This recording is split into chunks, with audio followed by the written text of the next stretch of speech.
ప్రకాశం జిల్లా దర్శిలో విభిన్న ప్రతిభావంతుల మరియు వృద్ధులకు ఉపకరణాలు గుర్తింపు శిబిరం నిర్వహించారు. ఈ కార్యక్రమంలో Darsi TDP in-charge doctor Gottipati Lakshmi పాల్గొని ప్రతిభావంతులకు అవసరమైన పరికరాల ఎంపిక ప్రక్రియ శిబిరాన్ని ఆమె ప్రారంభించారు. ఈ సందర్భంగా ఆమె మాట్లాడుతూ విభిన్న ప్రతిభావంతులు తాము ఎంచుకున్న వివిధ రంగాల్లో విజేతలుగా నిలిచారని అన్నారు. ఈ కార్యక్రమంలో టీడీపీ నాయకులు డాక్టర్ కడియాల లలిత్ సాగర్, మాజీ శాసనసభ్యులు నారపశెట్టి పాపారావు, రాష్ట్ర గ్రంథాలయ సంస్థ చైర్మన్ గోనుకుంట్ల కోటేశ్వరరావు, దర్శి నగర పంచాయతీ చైర్మన్ నారపశెట్టి పిచ్చయ్య, జిల్లా విభిన్న ప్రతిభావంతుల అధికారి ఏడి అర్చన, దర్శి మండల MPDO, Darsi municipal commissioner Mahesh తదితరులు పాల్గొన్నారు.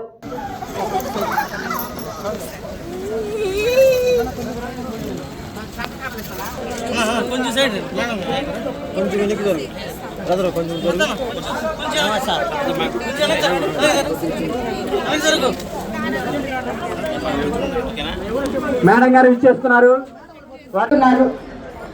కూటమి ప్రభుత్వం, మన ముఖ్యమంత్రి చంద్రబాబు నాయుడు గారు, డిప్యూటీ సీఎం పవన్ కళ్యాణ్ గారు, అట్లాగే యువ నాయకులు విద్యాశాఖ మంత్రి లోకేష్ గారు ఎప్పుడు కూడా అన్ని వర్గాల ప్రజలకు వారి అవసరాలు తీర్చేలాగా, అంతే మన రాష్ట్ర అభివృద్ధి చేయడానికి, మన ఆంధ్ర రాష్ట్ర పునర్నిర్మాణం చేయడానికి ఎంతో కష్టపడుతున్నారు.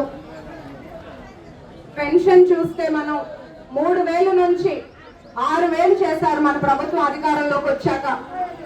దివ్యాంగుల యొక్క అవసరాలు, వారి ఇబ్బందులు తెలుసుకొని ఒక మంచి నిర్ణయం తీసుకున్నారు. అట్లాగే పూర్తి అంగవైకల్యం ఉన్న వాళ్ళకి 15,000 రూపాయలు ఇస్తున్నారు. ఇంత పెన్షన్ ఇచ్చే రాష్ట్రం మన దేశంలోనే లేదు. ఇలాంటి ఒక నాయకత్వంలో పనిచేయడం నాకు చాలా గర్వంగా ఉంది, నా అదృష్టంగా భావిస్తున్నాను. కూటమి ప్రభుత్వం ఎప్పుడూ కూడా ఒక ప్రజా పాలన ఇచ్చే ఒక ప్రజా ప్రభుత్వం. నేను ఏదైనా వాటికి వెళ్ళినా, విలేజెస్కి వెళ్ళినా ఎవరో ఒకళ్ళు వచ్చి వికలాంగులు వాళ్ళ ఇబ్బందులు చెప్పుకుంటుంటారు. వినికిడి మెషిన్ అని కానీ, వీల్ చైర్. ఇప్పటి వరకు నేను నా సొంత నిధులతో కొంత సహాయం చేశాను, 10-15 మంది వరకు. ఈ నెలలో ఈ క్యాంప్ జరుగుతుందని తెలుసుకొని, అందులో క్యాంప్ లో దర్శి నియోజకవర్గం లిస్ట్ లో లేదు అని తెలిసి నేను అర్చన గారికి ఫోన్ చేశాను. వారు వెంటనే స్పందించి 31వ తారీఖు దర్శి నియోజకవర్గంలో క్యాంప్ అరేంజ్ చేస్తామని మాట ఇచ్చి ఇవాళ ఇంతమందికి ఉపయోగపడేలాగా నిర్ణయం తీసుకోవడం నాకు చాలా సంతోషంగా ఉంది. అట్లాగే వెంకటరమణ ఉభయ వాళ్ళు కూడా ఎప్పుడు వాళ్ళ ప్రాబ్లమ్స్, వికలాంగులు వాళ్ళని రిప్రజెంట్ చేస్తూ ఇలా ఇంతమందికి అవసరం ఉంది అన్న దృష్టికి తీసుకొస్తూ ఉంటారు. నేను ఎప్పుడు కూడా మీకోసం కష్టపడదామనే దర్శి నియోజకవర్గానికి వచ్చాను. ఎప్పుడు ప్రజలతో ఉండాలి, వాళ్ళ కష్ట సుఖాలు తెలుసుకోవాలని. కూటమి ప్రభుత్వం అధికారం వారికి కావలసిన పరికరాలను గుర్తించి ఇవ్వడానికి ఈ యొక్క సభని ఏర్పాటు చేశారు. చాలా సంతోషం. ఎవరైతే నడవలేని వాళ్ళకు కావలసినటువంటి వాహనం, బ్యాటరీ ట్రైసైకిల్ ఇస్తారు. అదే ఎవరైతే కర్ర సహాయంతో కావాలో వాళ్ళకి కర్రలు ఇస్తారు.